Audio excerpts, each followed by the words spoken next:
চুক্তির মেয়াদ শেষ হওয়ার আগেই চাকরি হারিয়েছেন ভারতে কর্মরত বাংলাদেশ দূতাবাসের 2 কূটনীতিক।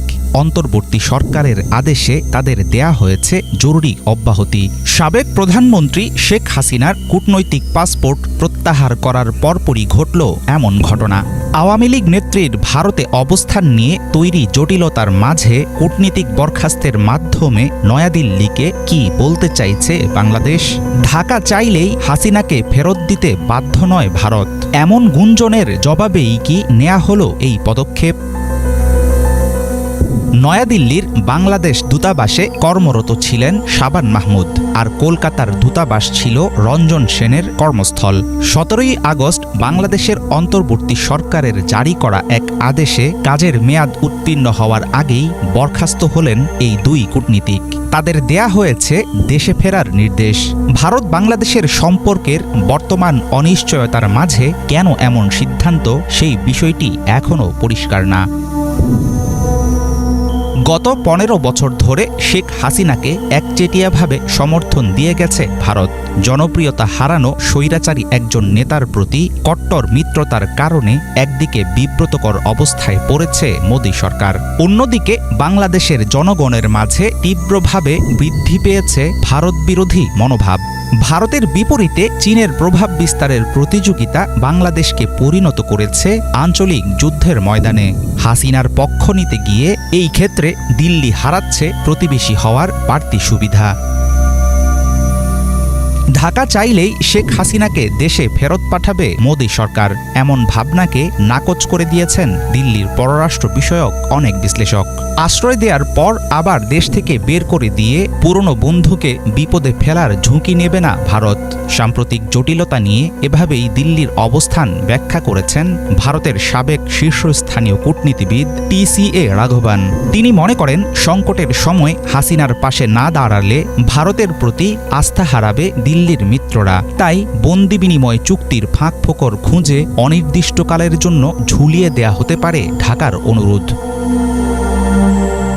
ভারতের উপর হাসিনার ক্রমবর্ধমান নির্ভরশীলতায় হতাশ হয়ে গিয়েছিল আঞ্চলিক পরাশক্তি চীন।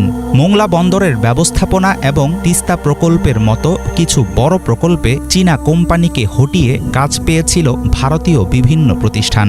গত জুলাই মাসে চীন সফরে গেলে হাসিনার কাছে নিজেদের অসন্তোষের বিষয়টি স্পষ্ট করেছিল দেশটির সরকার। আওয়ামী লীগ নেত্রীর পতনের পর বেইজিংয়ের জন্য তৈরি হয়েছে ঢাকার সাথে সম্পর্ক উন্নয়নের নতুন সম্ভাবনা। ক্ষমতা ধরে রাখার জন্য বহু নৌকায় পা দিয়েছিলেন শেখ হাসিনা। তৎকালীন সরকারের গণতান্ত্রিক ত্রুটি, দুর্নীতি এবং মানবাধিকার লঙ্ঘনের বিষয়গুলো নিয়ে একরকম চোখ বন্ধ করেছিল পশ্চিমা বিভিন্ন দেশ। অনেকে মনে করেন তাদের নীরবতা হাসিনাকে করে তুলেছিল আরও বেপরোয়া। গদি টেকানো পররাষ্ট্রনীতির কারণে আন্তর্জাতিক অঙ্গনে হোঁচট খেয়েছে বাংলাদেশের অবস্থান। নিরাপদ আশ্রয়ের অনিশ্চয়তা মাথায় নিয়ে সাবেক স্বৈরাচারী প্রধানমন্ত্রী দিচ্ছেন সেই ভুলেরই মাসুল। হাফিজুল ইসলাম, বাংলা ভিশন।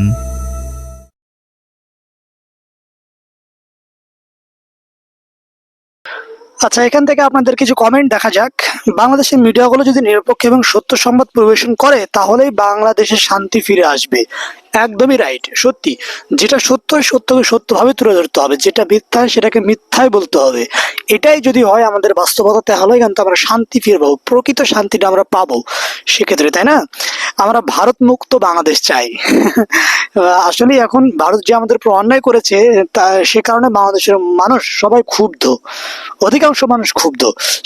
শেখ হাসিনাকে ভারতের প্রধানমন্ত্রী হিসেবে দেখতে চাই, কারণ উনি বাংলাদেশের অনেক উন্নয়ন করেছে। দেখতে চাই যে ভারতেরও কিছু উন্নয়ন করুক। It's really funny. ওকে, সারা বাংলাদেশের প্রতিটা মানুষের প্রতি আমার কৃতজ্ঞ, যারা বাংলাদেশ আমাদের ফেনীবাসীর এই দুর্দিনে আমাদের পাশে ছিল। এখানে এই যে বন্যা ফ্ল্যাট যেটা, এটা তো অবস্থা খারাপ, একেবারে দুর্বিষহ অবস্থা। ওই ফেনী জেলার এক ভাই এখানে কি বলে কমেন্ট করেছে আর কি। এখানে অনেকেই বলছে যে আমরা ভারত মুক্ত বাংলাদেশ চাই। সো যাই হোক, আসলে ভারত যেটা আমাদের পরে করে সেটা হচ্ছে অন্যায়, যেটা এ পর্যন্ত করেছে সেটা হচ্ছে অন্যায়। আসলে ন্যায়কে ন্যায়, অন্যায়কে অন্যায় বলতে হবে। এটাই আমাদের মুখ্য, এটাই আমাদের মেন কি যেন বলে, এটা আমাদের মেন বিষয় হওয়া উচিত। আমাদের না, সকলেরই, যেটা ভালো সেটাকে ভালো, যেটা খারাপ সেটাকে খারাপ বলা উচিত। It's enough. So okay, no no more today, see you again. আপনার যদি ভালো লাগে ভিডিওটা, অবশ্যই মেন ভিডিওটা আমি আমার ডিসক্রিপশন বক্সে দিয়ে রাখবো, ওখানে গিয়ে দেখতে পারেন। লাইক কমেন্ট সাবস্ক্রাইব অবশ্যই করবেন, এবং এই ভিডিওটা যদি আপনাদের ভালো লাগে অবশ্যই এখানেও লাইক কমেন্ট এবং সাবস্ক্রাইব করে রাখবেন। সো দেখা হচ্ছে পরবর্তী ভিডিওতে, সে পর্যন্ত ভালো থাকবেন। আসসালামু আলাইকুম।